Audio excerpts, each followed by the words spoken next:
नमस्कार दोस्तों। ट्विटर के ऊपर एक लगातार ट्रेंड आपको देखने को मिलेगा जहां पर लाल सिंह चड्ढा मूवी को बॉयकॉट करने के लिए हैशटैग ट्रेंड हो रहे हैं। साथ में लाल सिंह चड्ढा मूवी को बॉयकॉट करने के लिए कई सारे यूट्यूब के ऊपर शॉर्ट्स वगैरह आ रहे हैं, जिसके कारण से ये मूवी लगातार कंट्रोवर्सी के अंदर दिखाई दे रही है। उसी दौरान में एक लॉयर है विनीत जिंदल, उन्होंने कंप्लेंट दायर की है आमिर खान के खिलाफ, इस मूवी के डायरेक्टर अद्वैत चंदन के खिलाफ और इस मूवी के डिस्ट्रीब्यूटर पैरामाउंट पिक्चर्स के खिलाफ। विनीत जिंदल का कहना यह है कि इस मूवी के अंदर इंडियन आर्मी की डिसरिस्पेक्ट की गई है। कैसे की गई है थोड़ा सा उसको समझो। एक्चुअल में ये मूवी है क्या, ये मूवी फॉरेस्ट गम करके एक मूवी है हॉलीवुड के अंदर, उसका ही रीमेक है। पूरी तरीके से उसी का रीमेक बनाया गया है। फॉरेस्ट गम मूवी की स्टोरी क्या है? फॉरेस्ट गम मूवी की स्टोरी कुछ ऐसी है कि एक बच्चा है फॉरेस्ट गम करके, जिसका नाम ही फॉरेस्ट गम है, और वो मेंटली रिटार्डेड है। पर वो मेंटली रिटार्डेड होने के साथ में उसको किसी भी चीज की लत लग जाती है। वो कुछ भी करता है उसको लत लग जाती है। वो टेबल टेनिस खेलता है उसको उसकी लत लग जाती है। वो इंडियन आर्मी के अंदर काम करता है तो उसको दौड़ने की लत लग जाती है। तो वो लत लग जाती है जिसके कारण से वो अपनी उन लत के कारण अपनी स्किल्स को काफी डेवलप करके बहुत अच्छा परफॉर्म करने लगता है। इसी मूवी के अंदर एक वियतनाम वॉर का सीन दिखाया गया जहां पर एक मेंटली रिटार्डेड बच्चा फॉरेस्ट गम अमेरिकन आर्मी के अंदर रिक्रूट होता है और वियतनाम वॉर के अंदर लड़ाई करने जाता है। वहीं उसी चीज का रीमेक बनाया गया लाल सिंह चड्ढा में और उसी चीज को इंडियनाइज किया गया, जहां पर लाल सिंह चड्ढा एक मेंटली रिटार्डेड बच्चा है जो कि इंडियन आर्मी के अंदर रिक्रूट होता है और कारगिल वॉर के अंदर युद्ध लड़ने जाता है। अब यहां पर कुछ एक बड़ा सा लूप होल है, मतलब आपने एक सुना होगा ना कि नकल में अकल चाहिए, वो चीज आपको कहीं ना कहीं मिसिंग दिखाई देगी इस मूवी के अंदर। एक्चुअल में अमेरिका के अंदर क्या हुआ था, जब वियतनाम वॉर चल रही थी तो उस दौरान में सोल्जर की काफी आवश्यकता थी। तो एक प्रोजेक्ट 1 लाख चलाया गया था रॉबर्ट मैकनमारा द्वारा, जिसके अंदर ऐसे लोगों को रिक्रूट किया गया था जो अगर साधारण रूप से आते तो उन्हें निकाल दिया जाता, उन्हें आर्मी के अंदर रिक्रूट नहीं किया जाता, जो आर्मी के रिक्रूटमेंट के लिए एलिजिबल नहीं थे अमेरिका के अंदर।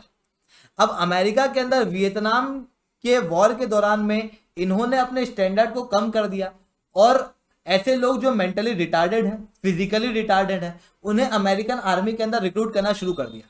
और जिन लोगों को रिक्रूट किया गया था उसे कहा जाता है मैकनमारा मोरॉन्स। ये ऑफिशियली पॉलिसी थी अमेरिका के अंदर, और वियतनाम के अंदर कई सारे मेंटली रिटार्डेड लोग भी लड़ाई कर रहे थे। पर इंडियन आर्मी के अंदर ऐसी कोई पॉलिसी देखने को नहीं मिलेगी। इंडियन आर्मी के अंदर जब भी रिक्रूटमेंट किया जाता है तो एक एग्जाम ली जाती है, एग्जाम के बाद ट्रेनिंग की जाती है, मेडिकल टेस्ट लिया जाता है, चेक किया जाता है कि एक बच्चा जो है वो मेंटली रिटार्डेड तो नहीं है, फिजिकली रिटार्डेड तो नहीं है। मतलब इंडिया की जो आर्मी है उसके स्टैंडर्ड काफी ज्यादा है।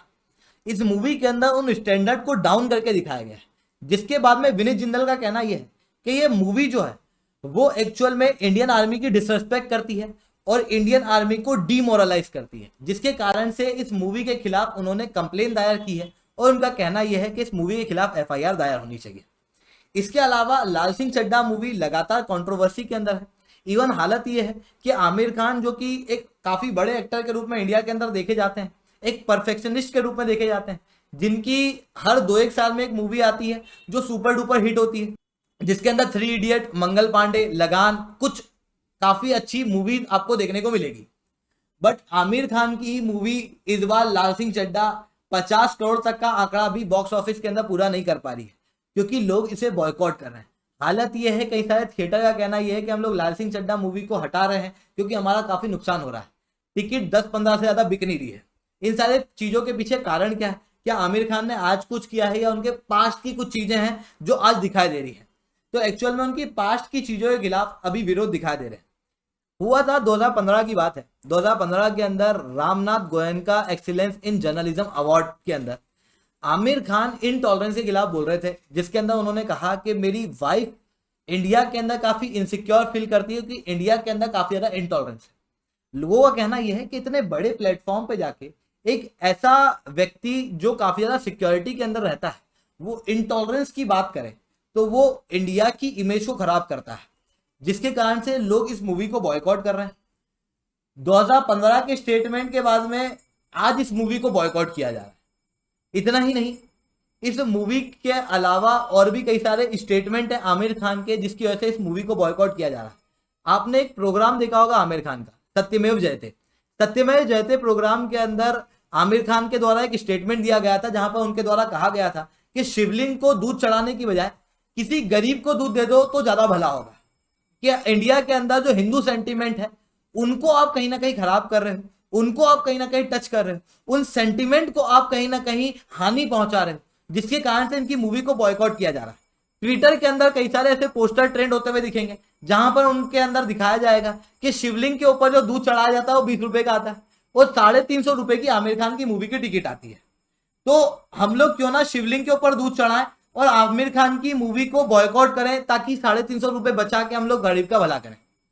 साथ में पीके मूवी के कई सारे सीन जो है वो ट्विटर के ऊपर ट्रेंड कर रहे हैं, जिसके अंदर पीके मूवी के अंदर दिखाया गया था कि शिव के एक कैरेक्टर को पीके जो है वो बाथरूम के अंदर पकड़ लेता है और फिर जिस तरीके से उस कैरेक्टर को पोर्ट्रे किया गया था, कई सारे लोगों का कहना है कि हिंदू सेंटीमेंट्स को कहीं ना कहीं हानि पहुंचाता है। इतना ही नहीं, एक मजाक यहाँ पर यह भी किया गया था कॉलेज के बाहर, ये सीन आपको याद होगा, ये भी लगातार ट्रेंड कर रहा है ट्विटर के ऊपर।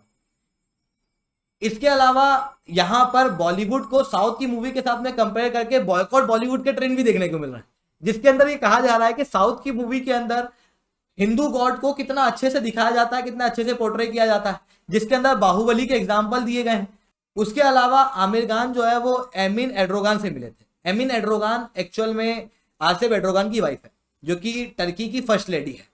अब आसिफ एड्रोगान जब से पावर में आए हैं टर्की के अंदर, तब से टर्की के अंदर ओटोमान साम्राज्य को रिवाइव करने की कोशिश कर रहे हैं, जिसके अंदर वो इस्लामिक ब्रदरहुड चला रहे हैं और उस बीच में वो इंडिया को लगातार टारगेट कर रहे हैं। उनके स्टेटमेंट जो है वो इंडिया के खिलाफ जा रहे हैं। जैसे इंडिया के अंदर जो सिटीजनशिप अमेंडमेंट एक्ट था उसके खिलाफ उनके स्टेटमेंट थे। भारत के अंदर जो जम्मू कश्मीर को रीऑर्गेनाइज करने के लिए एक्ट निकाला गया था उसके खिलाफ टर्की के स्टेटमेंट थे। और उन्हीं की वाइफ के साथ में आमिर खान टर्की गए थे तो वो फोटो खिंचाते, तो उसके ऊपर भी इस मूवी को बॉयकॉट किया जा रहा है। कई सारे लोगों का कहना यह है कि इस मूवी को बॉयकॉट नहीं करना चाहिए। क्यों नहीं करना चाहिए? तो लोगों का कहना यह है कि आमिर खान इन मूवियों से अकेले एसोसिएटेड नहीं है, कई सारे और भी लोग हैं जो इन मूवियों से एसोसिएटेड होते हैं, जिसके अंदर कई सारे गरीब लोग होते हैं, कैमरामैन वगैरह होता है, कई सारे सफाई कर्मचारी वगैरह होते हैं, कई सारे पीछे छोटे मोटे एक्टर्स होते हैं, सपोर्टिंग कैरेक्टर्स होते हैं। तो उनके भले के लिए हम लोगों को इन मूवी को बॉयकॉट नहीं करना चाहिए, हमको इंडिया के आर्ट्स को सराहना चाहिए। पहली चीज तो ये की गई। दूसरी चीज, कई सारे लोगों का कहना यह भी है कि आमिर खान द्वारा सत्यमेव जयते के अंदर या फिर पीके के अंदर जो भी चीजें पोर्ट्रे की गई है वो एक्चुअल में आमिर खान की नहीं, वो स्क्रिप्ट के अंदर थी। जो स्क्रिप्ट के अंदर है वो आमिर खान ने पोर्ट्रे किया because Aamir Khan is a artist. तो हम लोग आमिर खान को क्यों बॉयकॉट करें, हम लोग ऐसी मूवियों को बॉयकॉट ना करें। तो ये चीजें हम लोग को देखने को मिल रही हैं, जिसके बाद में दो अलग अलग पक्ष यहाँ पर दिखाई दे रहे हैं, पर उसके बावजूद भी लाल सिंह चड्ढा को काफी लोग बॉयकॉट करते हुए दिखाई दे रहे हैं, जिसके कारण से लाल सिंह चड्ढा अभी फ्लॉप होती हुई भी दिखाई दे रही है। ठीक है, तो दोस्तों आज के लिए इतना ही रखते हैं। लेक्चर कैसा लगा लाइक करो, लेक्चर बहुत अच्छा लगा हो तो SRC10 कमेंट करो। अगर आप लोगों को अनअकैडमी के ऊपर सब्सक्रिप्शन लेना है तो आप लोग कोड यूज कर सकते हो SRC10, जिसके बाद में आप लोगों को मेरे द्वारा पर्सनली 1-on-1 मेंटरशिप मिलेगी। इन लेक्चर की PPT PDF और मेरी क्लास की सारी अपडेट आपको SRC10 टेलीग्राम ग्रुप के ऊपर मिल जाती है। इसके अलावा रोज सुबह 8 बजे द हिंदू एनालिसिस की क्लास मेरे द्वारा लाइव ली जाती है, आप वहां पर भी मेरे साथ में जुड़ सकते हो। इतना ही नहीं, अनअकैडमी के ऊपर प्राइस हाइक होने वाले हैं। कल लास्ट डेट है जहां पर 10% तक प्राइस हाइक हो जाएंगे अनअकैडमी के। मतलब अनअकैडमी का सब्सक्रिप्शन 10% तक महंगा होने वाला है। मतलब आज जो अनअकैडमी के प्राइस है वो वापस लौट के नहीं आने वाले हैं।